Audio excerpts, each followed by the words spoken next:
why can't we have a local reporter? Like, hey, how you doing? Oh What are you yeah, doing love today? it. Like, we're gonna interview the local bar, or how about Yeah. the building behind us that nobody knows what it is because it's just construction, so and so construction. This is actually going to be a doctor's office one day. Now you're sitting at the bar at night, you're like, oh, it's going to be a doctor's office. Okay, hey Bill, it's going to be a doctor's office. Oh, what is it? The construction has been happening for 6 months. You can't do that right now.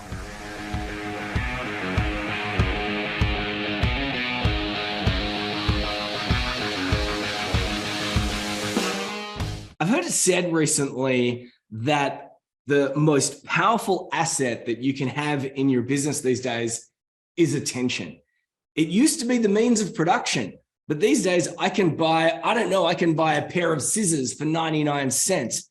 So just about anything can be produced really, really quickly. But at the same time, as humans, we're valuing our time and our attention more and more. It seems to be the case that the people who own the attention these days are the ones that have the most successful businesses, which is why today we're going to be talking about how to boost your visibility with David Van Beekum. He is the co-creator and co-founder of Tweva, the world's first social TV network for small businesses and influencers. And we're going to talk about how to get on local TV. We're going to talk about how to build your profile. We're even going to talk about a podcast app called Guestio. And we're going to be talking about how to help smaller business owners raise their profile. David, how are you, mate? Hey, I'm doing fantastic. Thanks for having me on the show. Very excited. Now, this is really interesting because in your bio notes for me, I've seen you described as an introvert. But you know what? I think that you're like me. I think that you're like an extroverted introvert. When you put on the spot, you need to be out there. But at the same time, part of you just wants to go home and hang out with your family. Now, as I said, you're the co-founder and creator of Tweva. Tell us a little bit about that business and how that came about. Sure. Yes, I'm definitely introverted, extroverted, like you said. I have my times where I like to be behind the scenes, which is where I kind of prefer, but it is fun every once in a while getting out in the public and chatting. So Tweva came about when me and the partners were kind of sitting in a restaurant and we were talking about other people advertising. It was an Italian restaurant and we saw a Pizza Hut commercial. So we were like, how dare they? How dare they in my restaurant? And we just said, hey, what if we could create something that allows, us to only show what we want to show? And that's kind of how it started. But we wanted also a TV channel that was accessible for the small business. So that we could kind of say, hey, if there's a plumber sitting over here and there's a potential client over there, how could he get on TV? And so the whole idea of Tweva was born right there. And it hasn't been a smooth journey either, because I know that you're somewhat of a tech nerd, you're a bit of a developer, the introvert likes coding, but lately you've obviously stepped into the figurehead role, and that came out of necessity, not for happy reasons. Do you mind talking about that a little bit? Yes, absolutely. So our co-founder passed away. He had 2 forms of cancer, and he was kind of he was the dreamer. He had 20 different restaurants, and he would just talk about how we could bring the communities together. And he always had this dream of how can we connect this person with that person. He would say, I have this guy eating chicken parmesan over here, and this guy eating a pizza slice over here. How do we get them to talk? And so he did what he could, and he would add, hey, go put your business cards up at the front. And he would tell the other one, oh, do you need a plumber? Here's a business card. But when he wasn't there, he really couldn't do this, but he loved people. And with him gone, him being the personality, the dreamer type, it was like, okay, well, I guess the rest of us, we have to step up and bring this to market. And so that's been a little bit of a struggle, understanding the differences. Coding is easy, right? I mean, it's like a 0 or it's a 1. It's simple. But then when you talk to people, you're like, wow, oh my goodness, people have many variables. They got emotions. There's smiles on their face. They're faking. They don't know what this is. And you have to try to figure out the whole people side of things. So it's been a little bit of a struggle. Yeah, and I can see as well too. You and your other people, I'm sure that there's also, it feels like there's a greater moral obligation to bring this thing to life because you're doing it for your co-founder who was the dreamer and the leader. And I think that that's a powerful motivation. Yes, it definitely was one. We used to sit down and I would say, we'd have these dreaming sessions where he would go, "Oh, Dave, I'm going to go get Chipotle." And we'd have three, bowls, and we'd be sitting down just talking about how we're going to develop this feature. Oh, this one's going to help small businesses in this way. Oh, what if we talk to, the influencers and have influencers add content to the TV? They can come in. They can take pictures of the croissants and coffee better than we can. And we would just be sitting here dreaming about, what we could do. And it was so amazing. And then to have one of them gone, you're like, oh man, it's like a downer, Yeah. But there is, you keep moving and you want to bring it to market for the greater good of the general population of all small businesses across everywhere. We want them to have access. I also think, and you see it with families, like when a significant parent, or a significant relative passes away, you often see people thinking, I'm going to make this thing work because I'd like to make Papa proud. When it's very difficult to do that if they're on the other side and beyond, which means that we often don't stop striving. So it's it's an interesting and exciting motivator. It is. I had a double whammy. Actually, my father had passed away during COVID and he had passed away. So it was two mentors in my life. And now I'm like, wow, it's different. You take a step up and you go, okay, well, these are different rules now when you're running the different part of the show. And it's a little bit of, okay, what do we do? How do we do? And you have to make sure everything's placed correctly to bring things to market. But definitely death makes you think a different way. Definitely. Yeah, and we are talking about visibility and raising profile and other things. But as part of that, you've begun the process now of raising capital too. So you've come out of this very unusual time. I mean, like the economy's in a very unusual space. How have you found that in terms of going out and raising your own profile, trying to raise capital? Has that been an interesting journey? Yeah, it's been a little bit more, well, I can't say a little bit more rough because we started kind of at the very beginning of the whole what would you call it now? I don't know. We just call it the pandemic / economic struggle. I mean, you had an injection of capital into digital products during the pandemic, right? And now they're kind of saying, okay, we've built out this technology. We've done what we needed to do to give people the tools. Let's pull that back and see how it runs. I think that's logically what they're doing. Like big venture capitals. There's, hey, I spend my money. Let's see who's going to stick. And so now we had that capital, but we're getting to the next stage where we want to grow with larger capital. And now they're saying, hey, hold on a minute. Let's see where things, fall. And that kind of seems like where it is, because a lot of people, oh, this is amazing. This is interesting. I love the idea. Oh, it's patented too. Well, it's patent pending, but we're getting there. Okay, great. Well, I'll give you this. I'll give you that. But I want to see this amount of traction. I want to see this amount of traction. So you kind of head back to the market and you develop what you need to develop to bring it to the level of traction that the VCs need.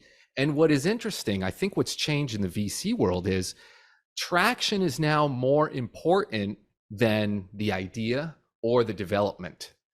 And because you have the software development, like let's say 5 years ago, 10 years ago, it was very hard to develop comparative to today. And I know people talk about ChatGPT, AI, and things like that, but just in general, there's more programmers now than there were 10 years ago. So I think VC capital is saying, okay, look, everybody can do this now, or at least twice or three times as many. Why would I invest in you? Right? Yeah. I need to see a significant amount of traffic so that I can turn around and put 100 people in that will do 100 times. Isn't it 100 times that they're looking for? Yeah, they want to get like a minimum 10 bagger. They talk in 50 baggers or 100 baggers. But when we talk about words like traction and we're talking about traffic, once again, we're back at this this idea of attention. So give us what is the elevator pitch for the platform? How does it work and who's it for? Yeah, so the elevator pitch would be it's a social media TV platform for small businesses and influencers to create a channel for their city. So as you probably know, you have a main city. So I'm right outside Disney World, right? So I'm in Orlando, right outside Orlando. Orlando has their own TV channel. My city of Apopka does not. I mean, it does now with Tweva, but every city that does not have a TV channel could benefit from the small business. Think Tweva, Apopka, Tweva, Orlando, right? And so now this allows you to walk up to a TV in a business and say, hey, I want to share either a great photo or I want to share my podcast. I want to find followers. I want to share a nice picture of this flower that I have at City Hall. The morning sun is rising. There's dew on the flower. And I'm going to take a picture and share it with the community. That's the idea, right? It's a community-based TV. That's probably a long elevator pitch. No, that's great, because what's happening at the moment is everything seems to be what's happening is it seems to be like a smaller and smaller number of people are controlling all the media networks. And it was interesting when you arrived in my world, because we were talking about the angle of how to get on television in your local neighborhood. But however, the number of television networks in local neighborhoods is getting smaller and smaller and smaller and smaller. It used to be every city had its own station and its own network and its own newsroom, and they're all being gobbled up by the big behemoths. And then you'd be lucky enough to even have a branch office. We understand this idea of social media. We understand this idea of hyperlocal. And now we're talking about having a television station in your own neighborhood. Is there a model to get the screen? What's the distribution platform? Is it going to be? Is it monitors and screens in local places like local cafes and restaurants and that type of thing? Yeah, so it's just a basic generic TV, and I forget the exact wording that we used for our vision, but it's to use existing televisions that are already there to create a network for everyone to kind of participate with. So we have a box, and the box, similar to like an Apple TV, you put it behind the TV, it connects to Wi-Fi, you put in your zip code, you put in your GPS, and bam, it's part of the network. And then it allows others to connect. It allows you to use it as a digital screen. So if you're at the Italian restaurant, I want that cook to take pictures of the food that he's making for the day, share it to the TV. I want things like, what does the server, let's say Sally, the server, what does she do on the weekends? I mean, you've looked over at those couples once in a while and they don't talk to each other. He's like, honey, are we going to be like them one day? Right? Give them something to talk about. So tell tell them about Sally. Tell them about whoever else is serving. Tell them about the cook in the back. Maybe we can make a little local connection between them. Hey, I didn't know you drive a Harley on the weekends. Are you serious? Oh, I didn't know you had a golden retriever. Are you serious? And he just starts this little conversation point, which most people just need a little spark to start. Yeah. Well, I live in a fairly small part of regional Australia, in a town called Geelong, with a population of about 220, something like that. And I would go to everybody there. Yeah. Well, one thing that a lot of people don't understand about Australia is that about 80% of the population live in cities that are so big that if you plonked them in North America, if you plonked out big cities in North America, it would go like this. New York would be the biggest city in North America, followed by Sydney, followed by Melbourne, followed by LA, followed by Chicago. So we live in these really big cities. And but I moved to this smaller town, which is about 220 people. Wow. 220,000 people. And so it's still much smaller. But you just go to the cinemas, and the first trailers at the beginning of the movie are the local car dealership, the local, the local hairdresser, the whole bit. I totally see the market for this. But that's exactly the same idea, same theory, except it would be at your local restaurant, and I want the plumber to be there. So I mean, in a small town, I mean, I'm in a small town of 50,000, right outside Orlando. But, I want you to be like, hey, and it's not a commercial, like, the old style commercials. The guy is like standing there with the Superman pose. He's like, call me, I'm the world's best plumber. I don't want that. I want a cross between infotainment, this old house, show me what you're working on. That plumber has a 4K camera in his back pocket. He could pick it up, do a little recording of replacing whatever he's doing, and just share it to the network. And it's like, Bob the plumber, you're right there. I see your commercial playing on the TV. That's so neat, right? Yeah. And it's very cost effective because it's targeted. It's not, hey, here's $10,000. Show me on 5 million TVs. It's put me in these 5 or 10 locations. This is where my customers are. So you're also talking about the influencer piece. I find this really interesting. I opened up by talking about the power of attention. When we're talking about raising capital, traction, traffic, they're all about attention.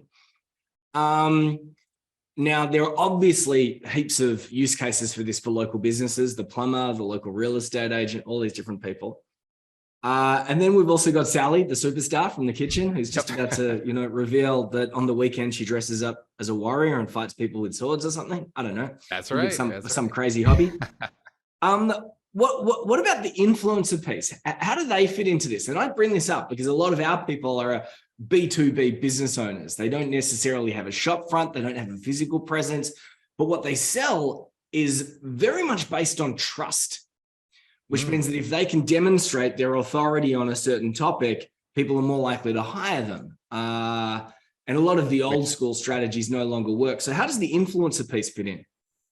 Well, the influencers, as we were building the idea, we're like, well, how do we create really great content?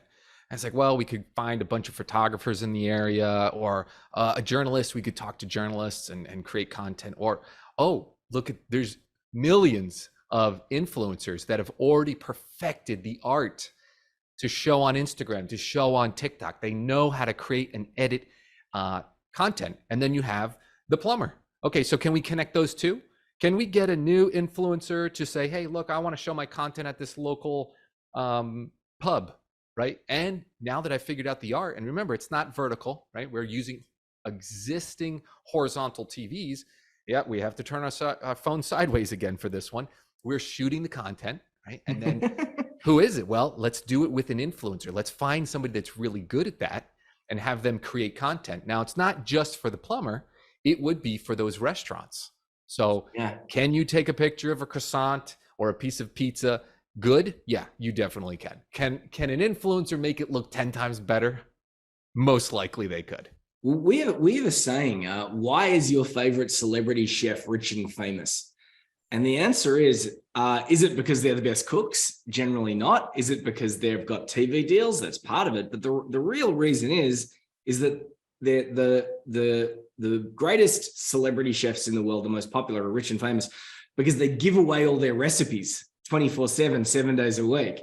And then we go buy their cookbooks, their branded saucepans. We go to their restaurants. If we've got the big bucks, we go and hire them to cater our functions. And I can see this as well too. You've got people that are saying, I'm not going to show anyone, and I'm going quite literally here. Some people, I'm not going to show anyone how I make these cannellonis because, otherwise they won't come to our restaurant. I can see people walking into a restaurant glued to the screen to see how to make the most amazing cannelloni. They eat it in the place. They go home. They try and make it. Don't do it as well. And then they go back to the restaurant. That's the nature of the game. But it's one step further than that. Okay, so you're getting your hair cut. And there's an extra line. It's like 2 people in front of you. And then you see the Catalini being built. Yeah. Okay, how many times is it going to take? You're just like, all right, I got to go try that.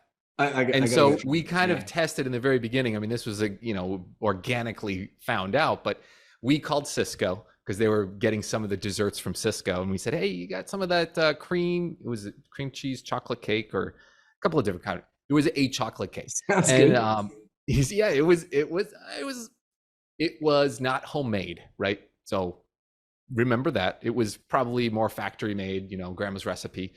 And so I said, hey, send me some pictures or videos of it. So they sent a 720p, probably 1999, 2000, early 2000s video of like cheesy music in the background.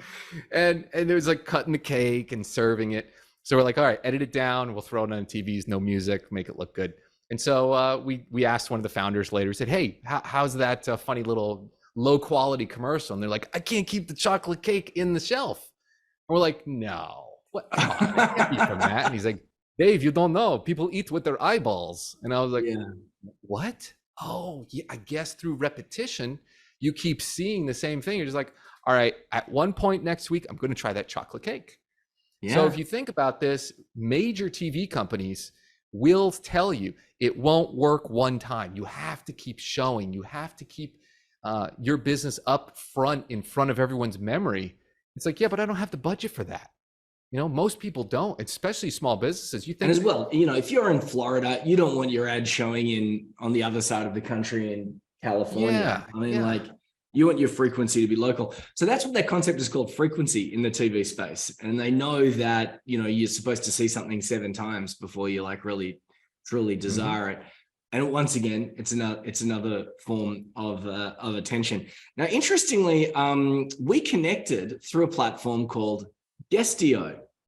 Now, Guestio is a podcast platform. It is actually founded by a guy called Travis Chappell, who I've had on my podcast. Cool dude. How did you end up on this platform, Guestio? Because we are talking about raising awareness and attention. How did you end up on this platform, and what made you decide I'm gonna go down the podcast route for a bit? Well, I was looking for, well, first my journey started in talking to an investor, an angel investor. And I went to his place. I don't give too much details away. The podcasting equipment that they were using was not of quality of what I think should be, but yet the sales were amazing. And I just thought, wow, am I missing something in talking to people for a little bit longer than a generic ad on YouTube? And so I started doing a little research and said, wow, you know, people understand your personality, your voice, you know, all these things. This could be incredibly powerful. And so when I asked the investor friend, I said, what other marketing you're doing? And he said, nothing. I went, okay, I got to look at this.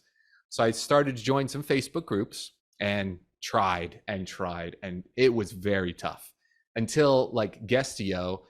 It was, wow, there's people right here, right now, looking to connect and talk. And that was the game changer for me. Yeah, so I'm looking at things on layers here. There's always a faster and better way. So we begin by wanting to raise our profile. We jump on social media. And a lot of our clients do this all the time. What do you do? I post on social media. Now, even then, in our world, we teach what we call our content rhythms, and there's ways to use social media so that you're not wasting tons of time. Then suddenly beyond that, we go, okay, well, how can I go a little bit further? And we start to see people shooting their 59-second TikTok clips, and also having more meaningful conversations like the one that we're having right now. And sometimes we appear on somebody else's podcast. Other times we might want to create our own podcast. And now, of course, David's talking about even going one step further and appearing on TV. Right. We can say as seen on Tweva. Repurposing content, right? I mean, if you're on a video podcast, we need content, because local TV stations, they have 54 minutes of content per hour, and then they, auction off the 6 minutes in ads. I'm the flip. I have 6 minutes of content. I need 54 minutes of other people's content. So we're always looking to add podcast videos and what you do in your business to give people the option of watching me or sports or maybe local news on somebody else's. I want to have the small business there and other content. But Guestio and platforms where you're talking to your customer, you're validating the problem, the solution, and how you can fix it is very, very powerful. Very powerful. Well, this was an interesting experience for me with Guestio, because I've been on many podcasts, and we've had our own podcast for quite some time. But usually guests are through a third party or a friend of someone that you connected with on social media. This was the platform. This platform was the impetus that connected us, which is interesting. And as we were talking about, attention, a podcast like this can be cut into smaller pieces and then those smaller pieces get put on TikTok, or those smaller pieces might be put on Tweva. Have you been looking into, I think it's called, is it the UGC space, the user generated content market? Have you heard of yeah, I would throw them into the same influencer and UGC space. Absolutely. Yeah. Very important. That's what I'm kind of hoping that they will, see the network and the easeability of creating content for it. It's very hard. Imagine you say, well, I'm a UGC and I'm going to be on the local TV channel one day. I doubt it, because local car company, he's bidding. The pharmacy companies, they're bidding, right? There's a lot of people bidding for those available seconds that are few and far in between in TV. So yeah, I'm betting that technology will increase. People will have more lights, camera, video. They'll have more ways to create incredible content. But I even think the interesting thing about the UGC space is that, and so we're talking about user generated content. And if you're not familiar with UGC space, guys and gals out there, go Google it. But you were talking about the cake before, this beautiful cake, and it was this 1999 2000s commercial, and it's probably some jingle in the background, and mama comes out and everyone in the kitchen smiles, and then a kid raps. Who the hell knows, right? When I was growing up, every commercial was a musical. Every commercial that someone would sing. First thing I was like, cut the audio on that one. We can't have that play. The audio. But UGC are crushing it at the moment. UGC ads, and it's someone sometimes without makeup. The camera's from a weird angle. They're talking while drinking a coffee at the same time. Yes. But they work so well because it feels like someone that and they're just doing it from their bedroom or their office, and they're going, hey, I really like this thing that I'm wearing, or I really like this new technology. It's less selling in there. It's not so much sell, big corporate. I think that's part of where you're cyclically moving back to, okay, think about 50 years ago, 100 years ago, how many people, well, maybe a little bit longer than that, how many people did you talk to get your eggs, milk, bread, shoes, clothes? Right? Not many. 20 people. There'd be the people in your small town and whatever. In the town, you'd have to walk down the street. Yeah. Some places in Europe are still like that. Maybe yours is still like that. You got to, kind of, right? So you're going to go see this person, the peddler, to go get my shoes repaired, right? You're getting this all through one place called Walmart, one place called Target, right? Yeah. Or now it's Amazon. When does that kind of flow in the other direction, where you are now talking to a couple different people to get those services? And so I think that's why people are starting to say, like, okay, that's more corporate. We don't like that. Give me a real person. I want to talk. I want to have a relationship with the person that makes my shoes. I can really see the intersect where all these different things come together. I mean, we're having a conversation. It's a podcast. It's a very relaxed situation, even though technology has made something amazing possible. You're in Florida and I'm in Geelong. Outside of Melbourne, Victoria, in Australia. But this idea of a podcast that's very conversational, it's very natural. We're talking about the idea of influencers. Influencers create videos. The influencers that do it well, do it when they let us into our lives. And sometimes it's really polished. There was a time there where everything on Instagram was perfect. Everyone was living perfect lives on Instagram.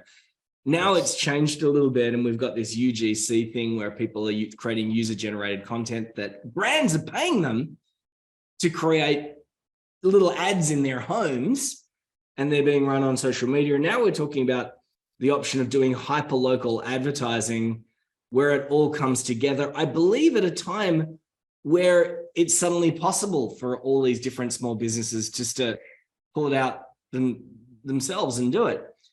That's exactly what it is. Yeah, absolutely. The investors you're talking about were asking about traction.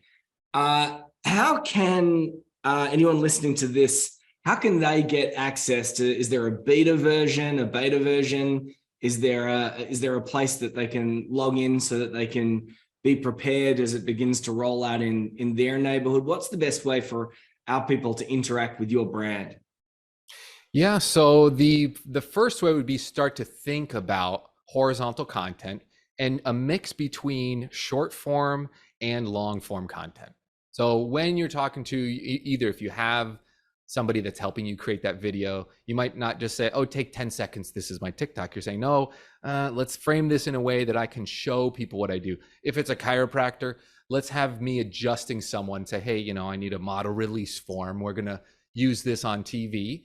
And then it's the chiropractor walking out of the office with his clipboard, shaking hands with a customer, right? It's a little bit different than short form, right? It's a little bit different than a documentary of 30 minutes. So start to think about what would you want to see? A couple minutes, you're sitting out and there's a TV screen out in public. Yeah. How would you want to be perceived? And we call it of becoming a community expert. Because the more that you'd see that chiropractor, the more you're thinking, okay, well, he's the guy, I got to go talk to him, right? That's what you're going to see.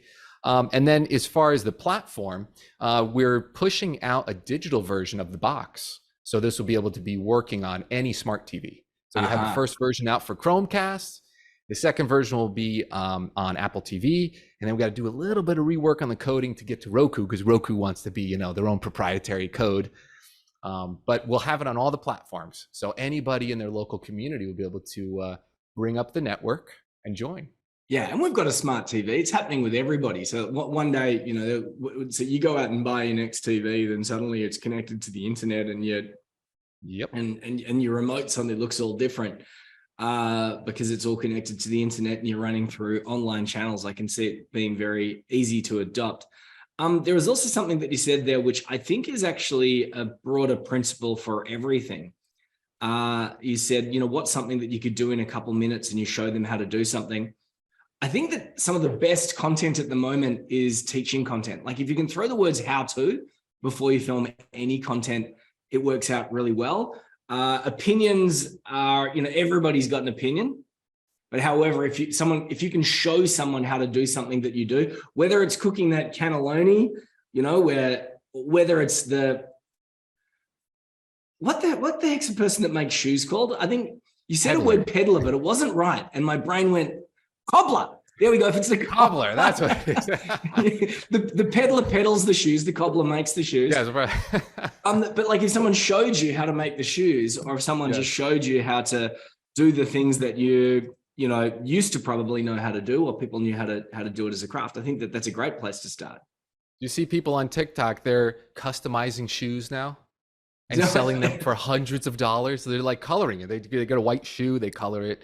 They're doing it on Etsy, and I'm like thinking in my mind, I'm like, we're going back. We're going back. People are becoming bakers. They're making incredible food. It's like, we're going back there. We're going back to where you can get that yummy food that's locally made.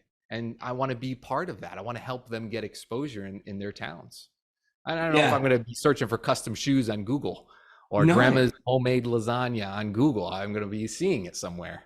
Yeah, and add this extra local element. That's really, really cool too. Well, this has been really fun, David. A couple of different themes out there, everyone. Attention. I don't know. It seems to be the newest, latest, most valuable commodity. There's all sorts of different ways to get it. We've talked about Tweva. We've talked about Guestio. We've talked about social media generally, but it sounds like it boils down to this one thing: is that the universe seems to be being primed at this moment to reward creators. If you're wanting to create something, maybe it's something that explains how you do what it is that you do, how-to content, other people are naturally going to be attracted to you. This is the world that influencers have now made their home and are very successful in, and one of the next evolutions seems to be this user-generated content. At this moment, coming to a local monitor in a restaurant or a cafe or a local barber in your neighborhood sometime soon. Thank you so much, David. This has been awesome. Yeah, thanks for having me. It was a lot of fun.